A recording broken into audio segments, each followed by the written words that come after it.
It is 6:30. I would like to call the meeting of the Bay City Planning Commission for August 20th, 2025 to order. Please rise for the Pledge of Allegiance.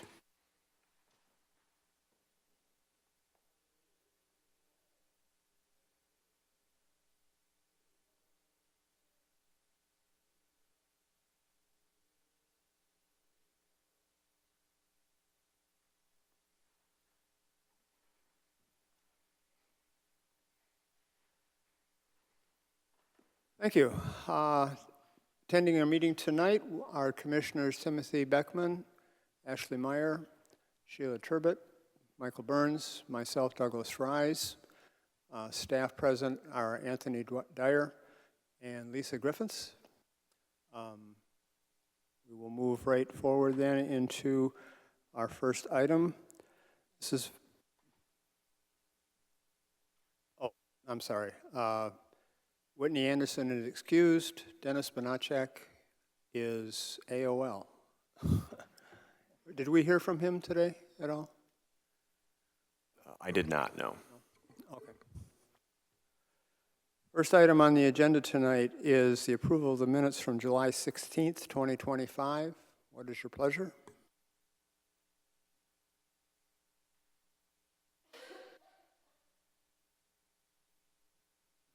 Move to approve. Second. I have a motion and second to approve the minutes. Does anyone have any comments regarding the minutes before we take action? I actually have one myself. On the first page, under case SU 25-06, 1001 Center Avenue, at the bottom of page 1, the last bullet point says guests would enter on Grant Street and exit on Center. Should we not say vehicles on that? Because that would be the vehicular entrance to the property. I'm just making a comment. If you'd like to amend it, you can amend that. I'd like to make that recommendation to include the word vehicles. Move to accept with the correction to say guest vehicles would enter on Grant Street and exit on Center. Second. I have a motion and support for an amended approval. All those in favor say aye. Aye. Aye. Opposed, same sign. Motion passes. Next item on the agenda is public comment. Is there anyone from the public who wishes to make any comment on any item not on the agenda? Please sign into the register. You will have 5 minutes. Sheila Turbot will be our timekeeper.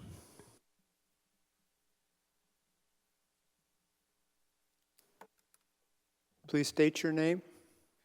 Hi, my name is Paul Kleinow, 1713 10th Street, homeowner in town. You may have seen my name. I'm the guy who's been emailing Terry with a whole bunch of questions and potential suggestions and talking to commissioners about what we can do, and then found out at the Zoning 101 meeting that we're doing a lot of those changes, which was great. I was at the last meeting when I heard at the very end he was going to email the Planning Commission, you know, some of those items that I'd asked him about and suggested. And I asked him after the meeting if I could, you know, just present that so that I could kind of sum it up in my own way, and he said yes. So I made a presentation, emailed it to him, and he said, oh, I meant public comment. And I'm like, gotcha. So I brought what I made anyways, and I have some copies to hand out for anyone that is interested, but I just wanted to take my 5 minutes to sort of sum up basically my experience, my research into what's going on. So looking through the zoning assessment, looking through various online resources, various codes from other cities, all seem fairly in agreement that the main issue in Bay City that we need to solve is making sure we can do proper infill, use the area that we have more efficiently, bring in more types of businesses, more types of housing, and just overall do more with the space that we have, because we know that utilities, roads, power lines, sewer, that's not an asset in and of itself, that's a debt you need to maintain the existing infrastructure you have. So there's a lot of cities around the country that are on this similar tack, and I talked to the consultant about this, and they've done this in other cities as well, is that there's actually a surprising amount of red tape in the way of infill that we don't realize. That's goes back to the urban planning of the 60s, 70s, 80s, where cities were largely built around single high-paying employer in the city and everyone able to afford a single-family home off that salary.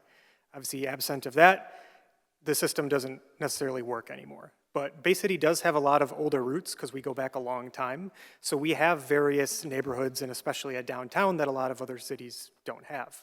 So just look at what downtown's business district looks like compared to Euclid, and you can kind of see how zoning and planning goes very much into two very different types of economic build-out.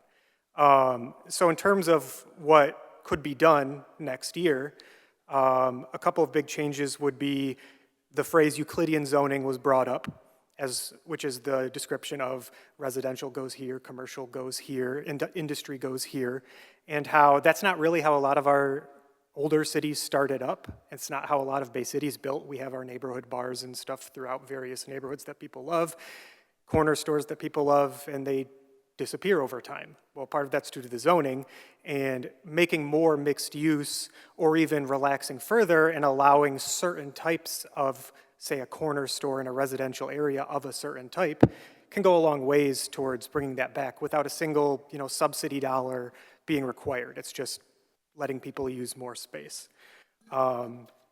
Also, one of the types of housing that is most important for a city's development is middle housing. So that's your duplexes, triplexes up to 5 or 6. And those are really important to act as a starter home, to act as a rental, to act as senior housing. And in a lot of ways, those are impossible under a lot of the current zoning that we have. So for example, if I wanted to do, say, a duplex in a lot of the city, I don't believe R1 allows that at all, and that's a good chunk of the residential area. But also if I wanted to do a new middle housing project for, say, seniors, I might run into setback requirements. I might run into maximum lot size of 35%. I might run into any number of these things that just make the build impossible. And so when I looked at our code compared to other codes, we have a lot of work to do on that front. We have a very restrictive code in a lot of ways for a lot of these other cities of a little bigger than us, but roughly the same makeup have. So that's a large issue for us to handle. And similarly to that, and perhaps very importantly, when we compare downtown to Euclid, is parking minimums. Parking minimums put a floor and say that every business you build needs a certain amount of space. And I was here at the last meeting when the bed and breakfast was being discussed, and they have to go to the Zoning Board of Appeals because they only have room for 8 spots on this old place they're working on, and they needed 10 under the zoning code. So that's a whole delay in the project, additional development time, additional architect time, got to go to the zoning board. For what? A lot of these parking minimums are not necessarily designed scientifically in any sort of way. They're archaic, they're very old, and oftentimes the developer would be better off being the one to propose it, and then the planning commission being the one to say, okay, well, this makes sense. Like, you've clearly done the math, I accept your math. And honestly, they should just be removed because, again, overall, there's not much benefit to them. And I took an example of, I looked up like a corner grocery store, something, we don't have any grocery stores in Bay City. And if I wanted to do a walking traffic focused one, perhaps down by where the new construction is going to be at the YMCA, I don't know how big that building would be, but if it was 1,000 square feet or more, I would need 5+ spots. But if I wanted it to be mainly walking traffic and just have a couple spots out back for my employees and deliveries, well, I'd be out of luck. I'd have to add a lot more space. I'm sorry, Time. your time has expired. If you would like to, you have handouts. If you would do. if you wanted to pass those out, that'd be Yeah, I got through my main acceptable. notes, so I will share those. Thank you.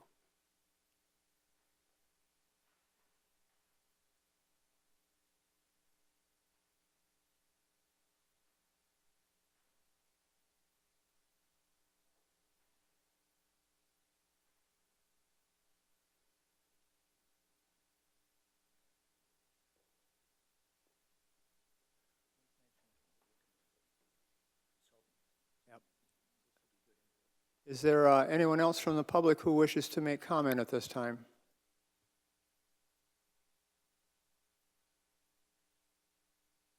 Seeing no one step forward, we'll move into our new business portion. Tonight we have 8 cases, all very similar. I have been informed by staff that we can make one approval motion so long as all of the conditions that we might impose on any one property are similar to all of the locations. But we will need to specifically note all of the case numbers in the motion for the approval. Do we have anyone from the applicant who wishes to come to the podium to make comment?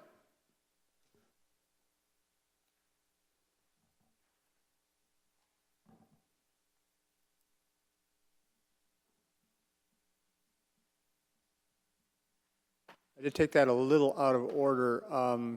Staff comments are first. Tony, if you have any comments to make at this point? At this time, I'm going to defer to the staff report. If Mr. Multane had been here tonight, he might have additional comment, but I'm going to defer to the staff report and to the applicant's presentation. Okay, thank you. All right, sir, can you sign in, state your name, and your position with the applicant? Yep, my name is Justin Stadler. I'm the construction manager for Omni Fiber. Move the microphone a little closer to your mouth, please. My name is Justin Stadler. I'm the construction manager for Omni Fiber.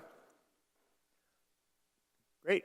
So you know about all of the specific cases that are before us tonight. Correct. Yep, they're all basically the same. They're just different areas in which we call FDHs that are dimmed down in specific areas. But yeah, they're all the same. All the cabinets are all exactly the same from the same manufacturer. They're all about 1.5 feet in depth, 2 foot in width, and about 3 foot in height.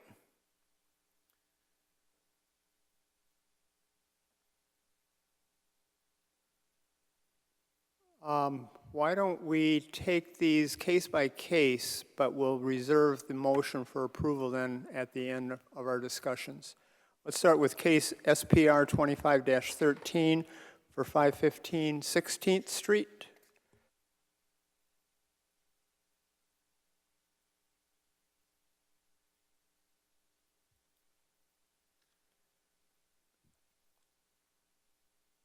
Tony, I see that on the third page under the section 34-144 chart that we have changed that item is the proposed cabinet within 10 feet from intersection of a sidewalk or street and the edge of a driveway, and we've changed those to no throughout on these. I think we had that discussion last month when we had the cases before us then. Any commissioners have comments? In regard to that specific one, there was a couple that I was looking through on here that look like they may be close, but without going out there with a measuring tape. And I think there's like 2 that claim close to a driveway. Yeah, from Terry's assessment, they all were outside of the 10-foot, like the distance requirement. And so he made those notes on all the cases based off of his assessment of the cases and the discussion from last time that he identified that was a concern. So he made sure to check those. Oh, and just for clarification, you said they're just about 3 feet, but they're 48 inches tall, right? Okay, I just wanted to make sure that we were talking about the same thing.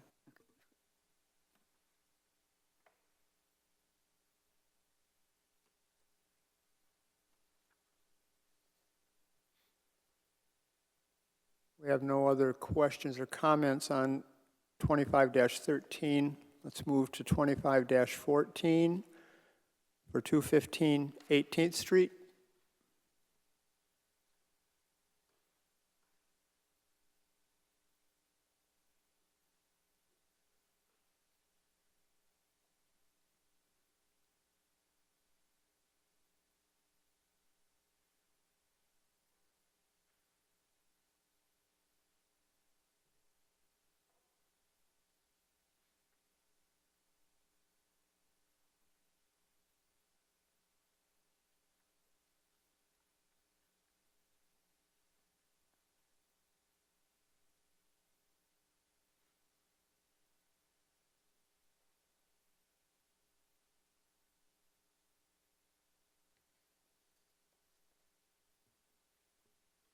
appears that the conditions for issuance of the permit are exactly the same as the prior.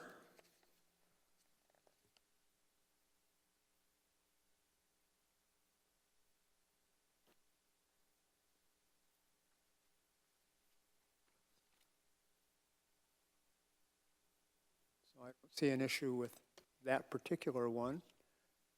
Any commissioners have any other specific items on 2514?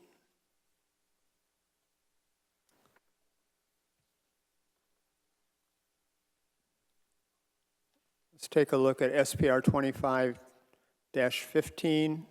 1121 Fitzhugh Street.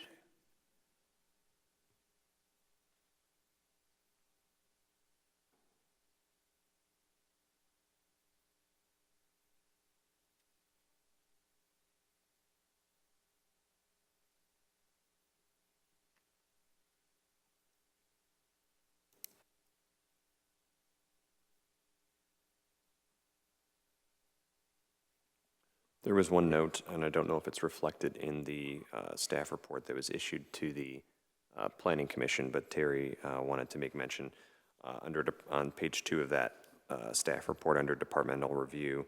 The electric department had made a comment, but then had rescinded the comment, and it was to be changed to approved. There was not that comment did not apply.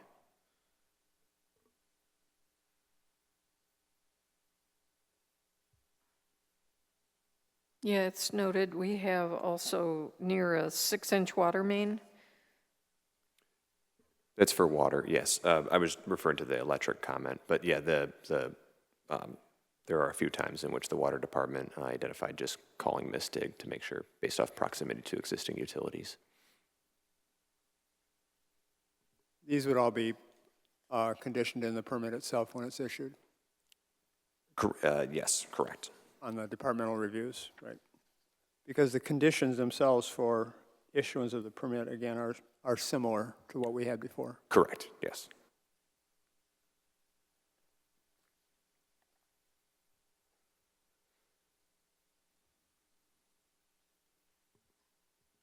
Question to staff. The ordinance requires notification to property owners within 100 feet of these locations. Was that completed on all of these? So I believe that the condition for notification is 14 days prior to installation of the utility cabinet. As far as the public notice for the hearing, there were mailings done, yes. Prior to our meeting. Prior to this yes. meeting, right, okay. Well, and they will be required again prior to installation. Yeah, from what I gather from the condition of the report and per the ordinance, talks about 14 days before the applicant installs the utility cabinet. They give notice by first-class mail. Okay.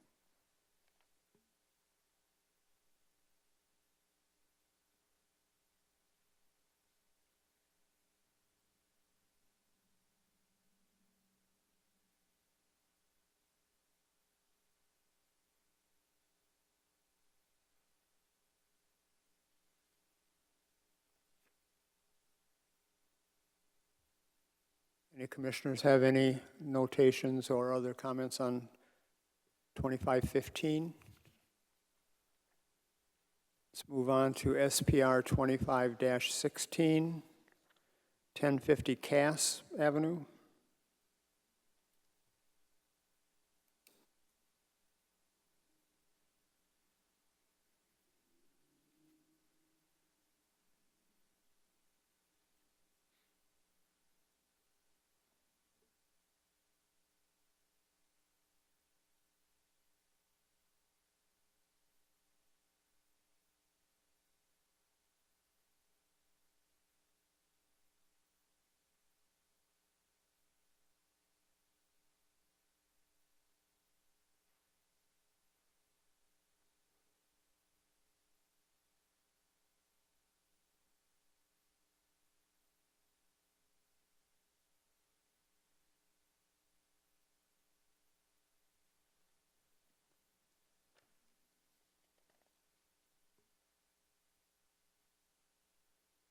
I note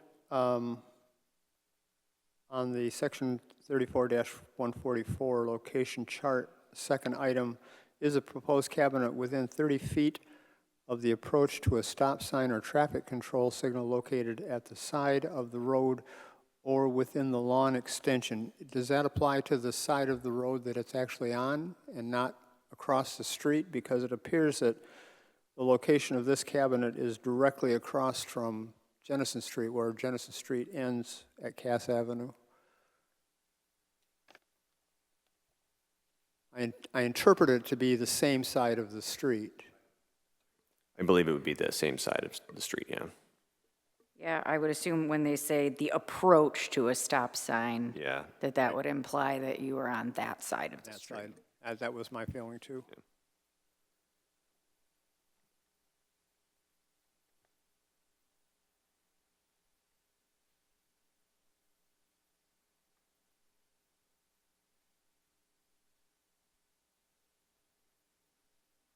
Any other comments or questions on 2516? Let's move on to SPR 2517 for 506 Fremont Street.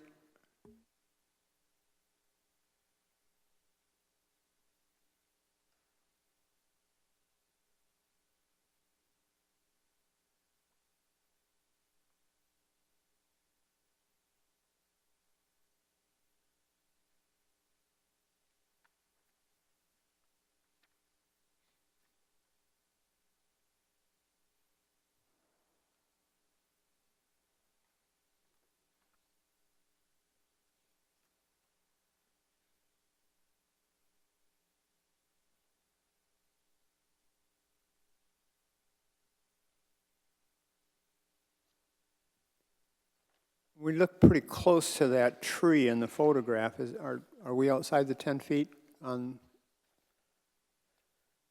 It's the third to the last item on that chart is the proposed within 10 feet from a tree.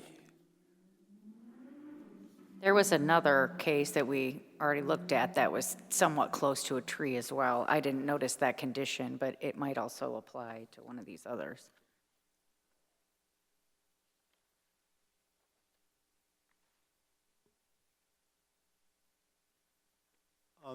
I'm sorry, are you aware of? I'm not aware of the exact dimension distance from the tree to the proposed cabinet, just based off of the illustration provided on page 2. It's difficult to tell. Based off the answer to the question being no, I would say that it's not, but again, you know. Location-wise, when you actually cite the cabinets themselves, in a case like this, would you be making sure that that 10 feet restriction is being complied with? Or there's no engineering reason why it has to be exactly where it's shown? Yeah, correct. In that case, we would make sure we were within the 10, or with outside scope of 10 foot of that tree.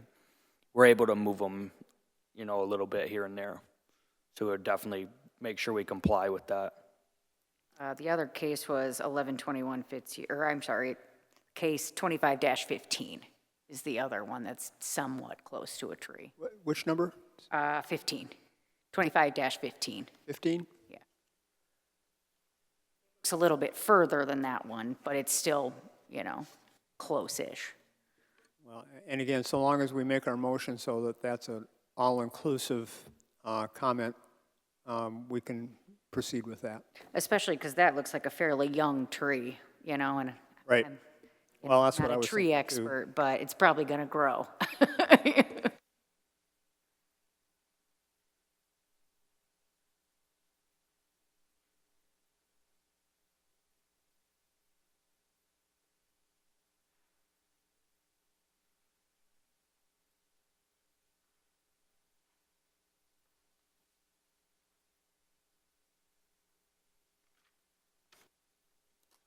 Any other comments or questions on 2517?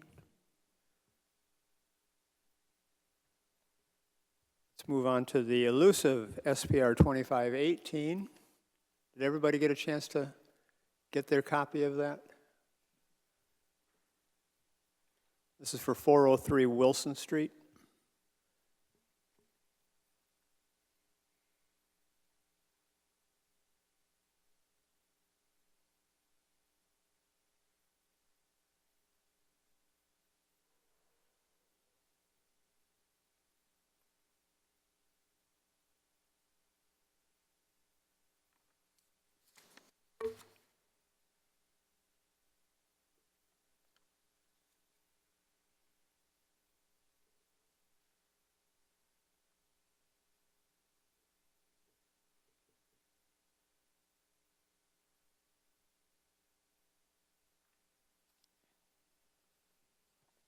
conditions of issuance of permit appear to be the same as previous cases.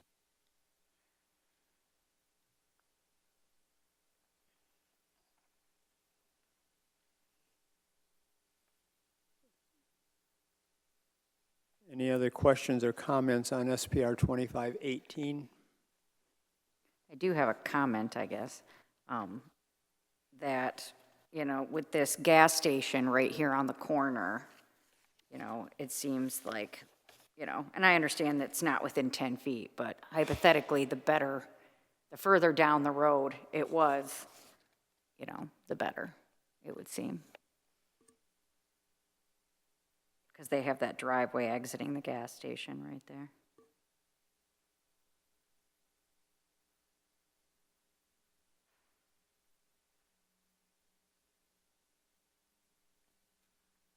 Just that it would be a more frequent driveway than just someone's house.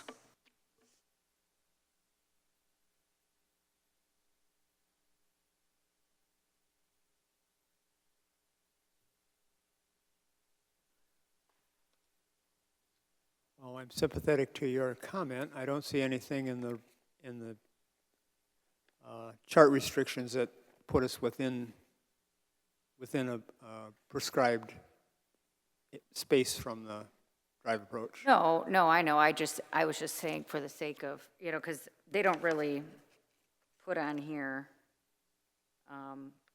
you know, their distance from the ends of those green belts. I mean, is that kind of up to them where on that green belt, not from the street to the sidewalk, but from that distance from the sidewalk? I know it can't be within 10, but after 10, can they pretty much put it wherever they want as long as they give an accurate map in the long term to the city?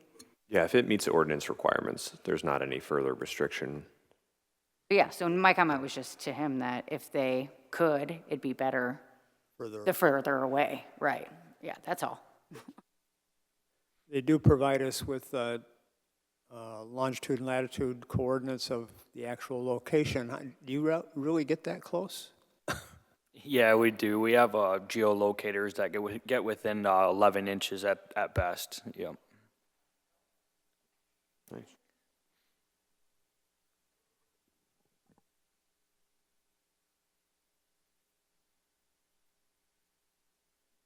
Again, the conditions of issuance of a permit appear to be the same. Any other questions on 2518? We'll move to SPR 25-19, 999 Jennison. I'm assuming that's a made-up number. Yeah. Will these boxes actually have an address once they're installed? No, but the cabinets themselves will have FDH numbers associated with them.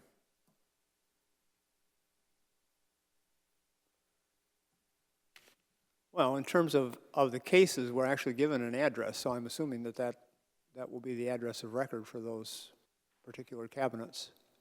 Yeah, given other communications as well, they do place them on pedestals, so they will be, associated with an address. So I stand corrected. Okay.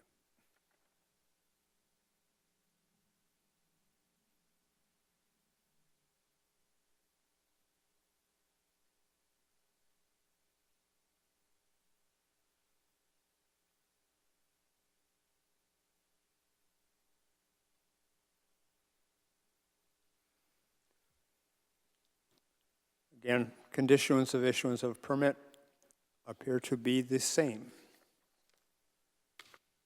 No other questions? Let's take a look at SPR 25-20, 618 Harrison.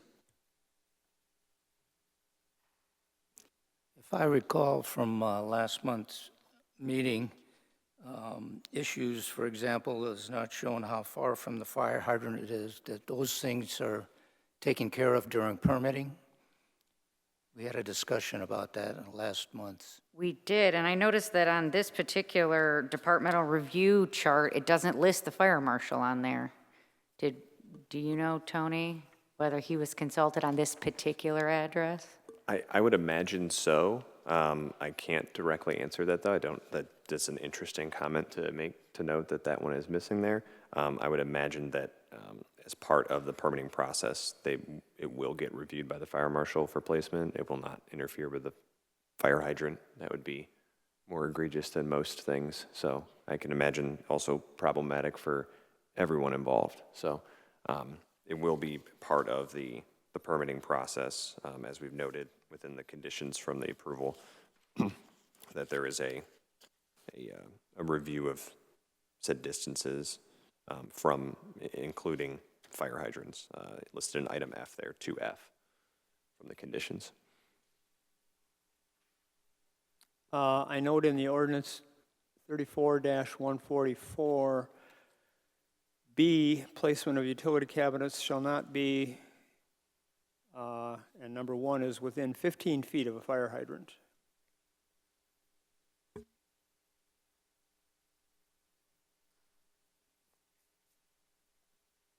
I'm sorry, where are you, Doug? I'm in the actual ordinance for, this is 140, well, it's actually 144, 34-144. It's the underlying ordinance that relates to the approval of these utility cabinets. And it does have a notation to the fire hydrant. So we'll need to make a across-the-board notation on fire hydrants in our motion.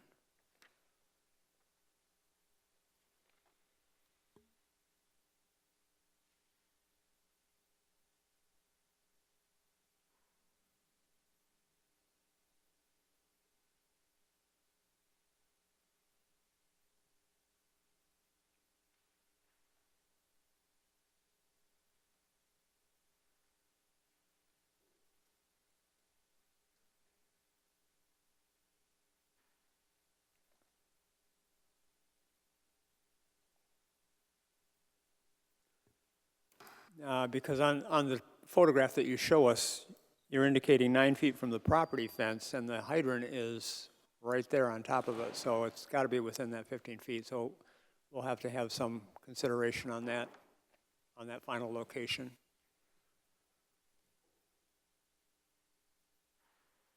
The record reflects that Commissioner Banachek has joined us.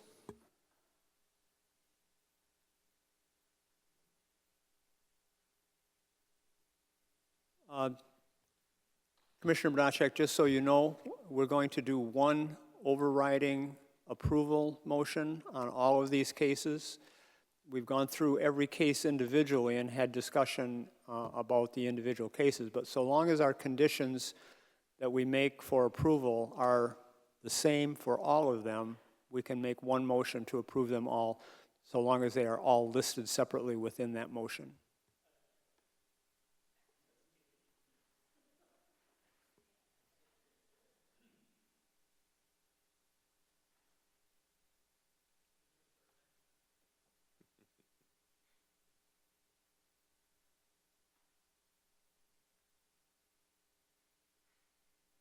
So we had two then, fire hydrants and the tree, right?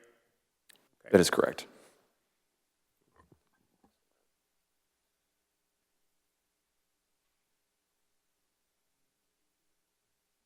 What was the tree dimension, 15 feet? I believe it was 10. 10 feet. Let me check. 10 feet, yes.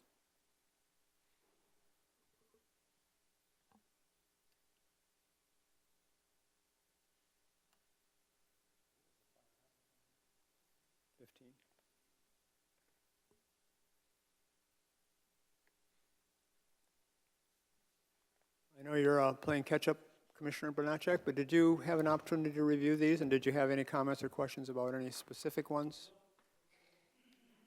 I looked them over, I didn't see anything to object to.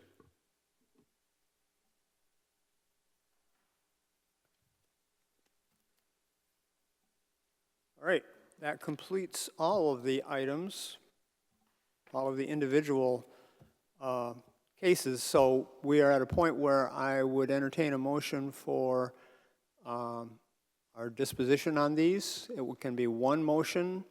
I would suggest that we refer to the conditions of the issuance of the permits as we have in the past.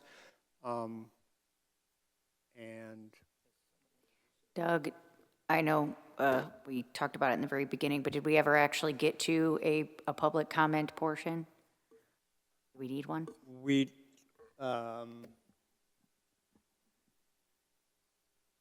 we didn't have to send out notices, but I do have to make that available for anyone from the public who wishes to speak on these items. Please step forward and make your comments.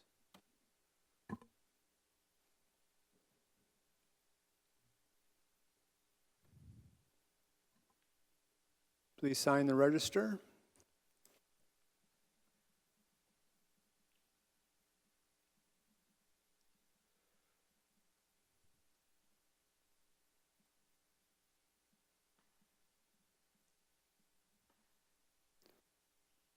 State your name and address, and you'll have 5 minutes. Hi, good evening. My name is Madison Melhose. I'm a homeowner, 205 18th Street. In relation to SPR 25-14, just curious about the exact positioning of that cabinet. As you may know, I have a new build at the 205 18th Street address, and I'd be remiss if I didn't try to understand exactly where that's going to be. Do you have a better image of it? Tony, can Or you how, show it? I guess, how far away from that?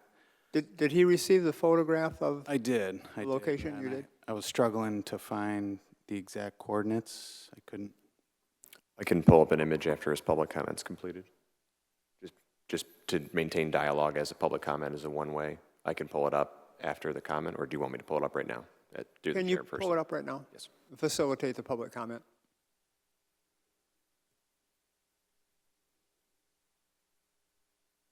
Your address again, sir, was 205? Correct. So you're across the street from the proposed location, because it'll be at Okay. 216, oh, excuse me, I'm sorry, 215. You're right, it's same side. Okay, so it looks like it's just to the east of that alley access. Is that correct?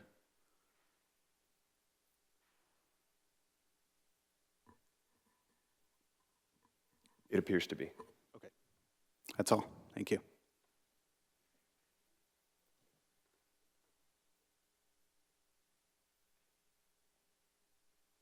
Sorry, I didn't, wool gathering. What was your final comment? Okay, you have no other comments then regarding the installation? Okay, thank you. Anyone else from the public wishing to speak on any of the cases, SPR 2513 through 2520?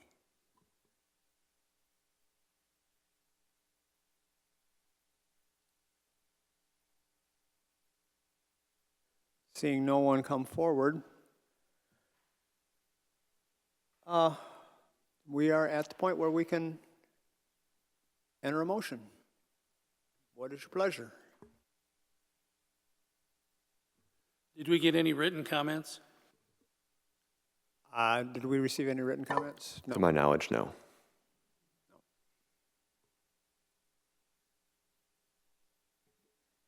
Okay. You're gonna have to help me with some of these special conditions, but yeah, given that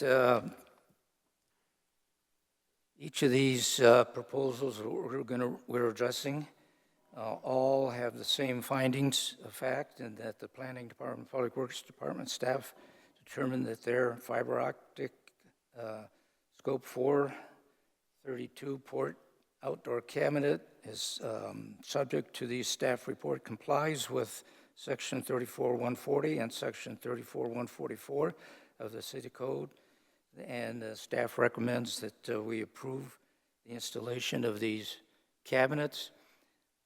We have some further items associated with the proposal that the cabinets during the permitting process shall not be within 10 feet of a tree, that the cabinets during permitting purposes shall not be 15 feet from a fire hydrant. Is that all the ones that we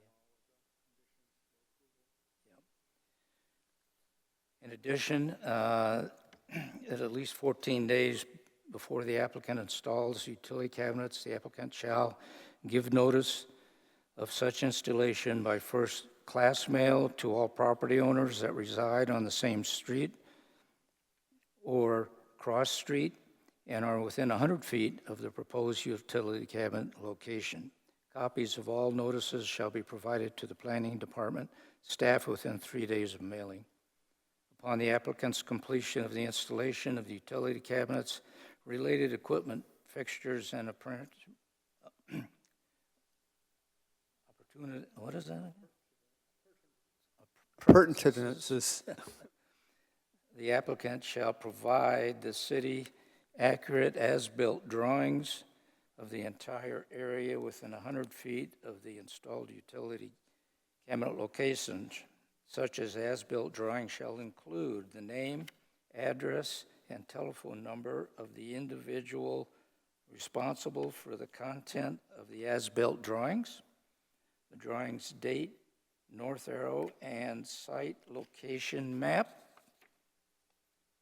the drawing's scale, no less than 1 inch per 110 feet, lot lines and right-of-way boundaries included in the location and benchmark, the property corners either found or set, the accurate location including height and depth of the franchise utility cabinet, related equipment, fixtures, and appearances. I'm having trouble with that one.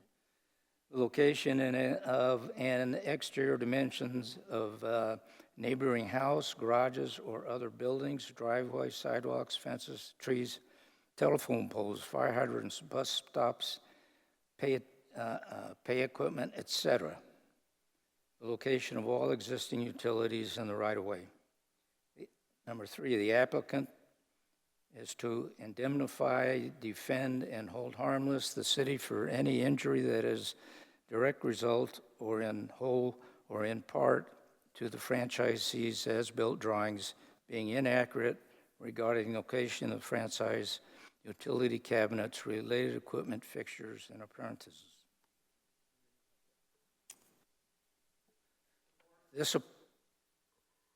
I'm not done. Not done. This applies to the following cases. Case SPR 2513, 515 16th Street. Case SPR 2514, 215 8th Street. 18th Street. I think the first one, did I say 215 or 5? 515, okay. Case SPR 2515, 1121 Fitzhugh Street.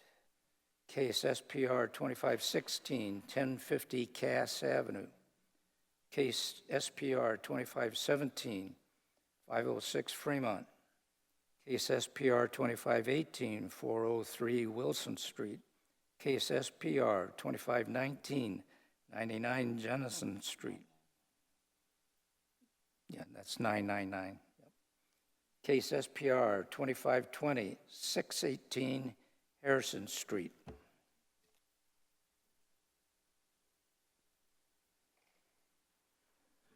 Support?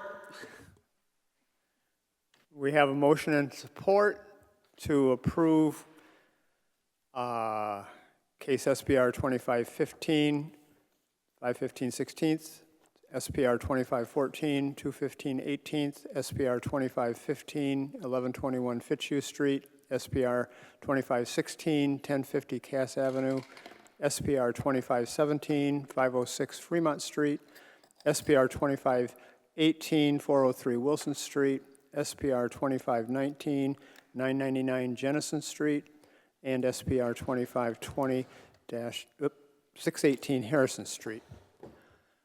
Any comments, corrections?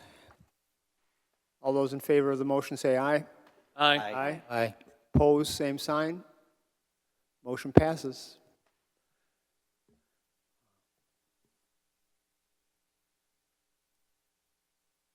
Okay, that's all of our business portion. Next item on the agenda is staff update. In lieu of Terry being here, I'm to pass along that we will have the planning consultant doing a presentation at the September meeting regarding some of the progress that has been made on reviewing the zoning ordinance and looking at some of the administrative items within it. So far, that's been the focus of the review. It's kind of the low-hanging fruit portion of it, where it's more of the that's not the meat and potatoes, the fun stuff that goes into site plan review or the things that come before you. It's more of the, site plan review administration portion of it, addressing non-conforming uses, which is, that can be interesting as well. So that'll be good to hear some of the changes that might be coming for that. And then the special use standards, when is it required? Not specific uses, but just the special use section itself. So they'll be presenting some of that, and then anything that that staff accomplishes leading up to that we can then have the consultant present, and then kind of go over how we'll review that as a whole. That'll be the September meeting. That would be, don't have the date in front of me, I apologize. Planning Commission's usually not my board, so. I'd like to make an announcement that this is Tony's last official meeting with the city of Bay City. He will be moving on to greener pastures, working with Lara of all people. Yeah. We wish you well. Well, I appreciate that. Thank you. It's been a pleasure being here. I've been with the city about 4 years, and before that, I was on the Zoning Board of Appeals. So I've lived here for about 13, 14 years. Adopted home. Not moving. This is sticking it out. So I'll still see all of you around town or at one of these meetings or being involved in things. So, but it's been a pleasure. I know that we didn't all get to work together as much. I know some of you have seen more than others, but it was, at least we all got to experience the master plan together, or most of us. So. Right. Well, again, good luck to you in your future endeavors. Thank you. That meeting is the 17th, just in case anyone was curious. Any item not on the agenda? Yes, I would, based on our earlier public input, I would like to ask the planning staff to ensure that the document that we received is forwarded to the consultants that we're working with on zoning. If it has not already, I will let Terry know to do that, okay? Could we make sure too that it's included in our official minutes of the meeting so that we have record of that public input? Sure, absolutely. Thank you. All right, I think we've completed everything. I'm looking for a motion to adjourn. Move to adjourn. Second. We have a motion to adjourn. All in favor, say aye. Aye. Aye. Opposed? Nobody. Thank you.